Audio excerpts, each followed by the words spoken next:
जय जिनेंद्र साथियों। आज मैं आपको बताऊंगा साथियों होला अष्टक के बारे में।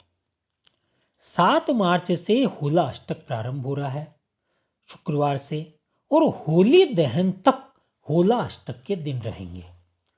होला अष्टक का अर्थ क्या होता है साथियों? धार्मिक मान्यताओं के अनुसार ऐसा माना जाता है कि होला अष्टक के इन 8 दिनों में वातावरण में नकारात्मक ऊर्जा बढ़ जाती है। यही वजह है कि इस दौरान किसी भी तरह के शुभ और मांगलिक कार्य नहीं किए जाते। इन दिनों में ग्रहों का प्रभाव भी उग्र हो जाता है साथियों।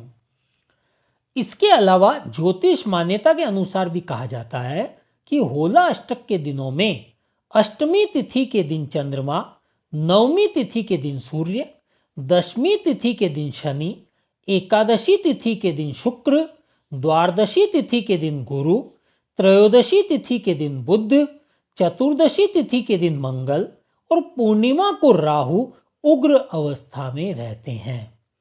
ऐसे में इस दौरान अगर कोई भी मांगलिक कार्य किया जाए तो इससे व्यक्ति के जीवन में तमाम तरह की परेशानियां, बाधाएं, रुकावटें और समस्या आने की संभावनाएं बढ़ जाती है।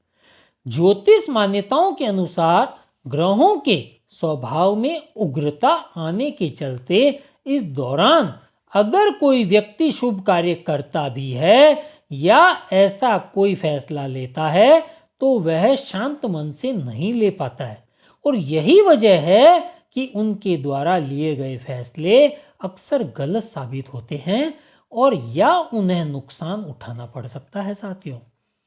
ज्योतिष सिद्धांत के अनुसार साथियों ऐसा माना जाता है कि होला अष्टक की इस समय अवधि में उन जातकों को विशेष रूप से सावधानी बरतने की सलाह दी जाती है जिनकी जन्म कुंडली में चंद्रमा कमजोर होता है, चंद्रमा किसी अशुभ योग में व अशुभ प्रभाव में हो, या फिर चंद्रमा छठे, 8वें या 12वें भाव में हो।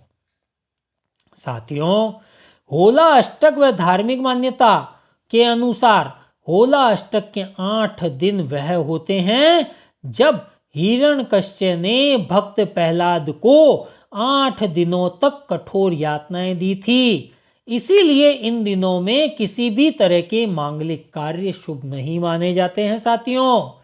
और वैज्ञानिक सिद्धांतों के अनुसार साथियों फाल्गुन शुक्ल पक्ष के दौरान मौसम परिवर्तन हो जाता है और जिससे बीमारियों का प्रकोप बढ़ जाता है। इसलिए इस समय अधिक सावधानी रखना बताया गया है। साथियों, होला अष्टक के दिनों में हमें क्या क्या कार्य करने चाहिए?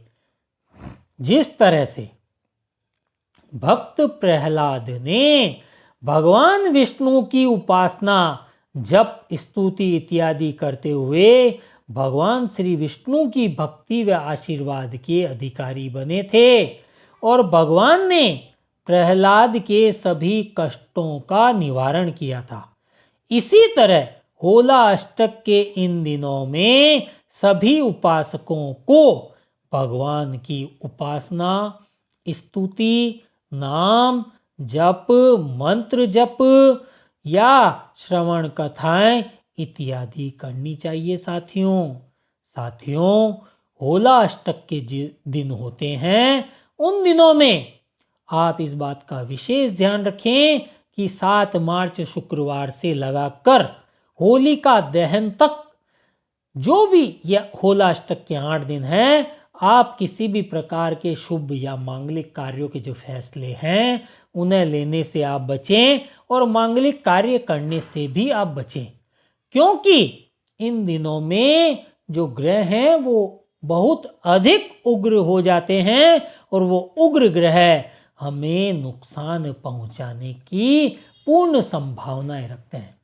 साथियों, यदि आप आपकी जन्म कुंडली दिखाना चाहते हैं या जन्म कुंडली के बारे में जानकारी चाहते हैं तो आप पेज पर दिए गए नंबरों से संपर्क कर सकते हैं।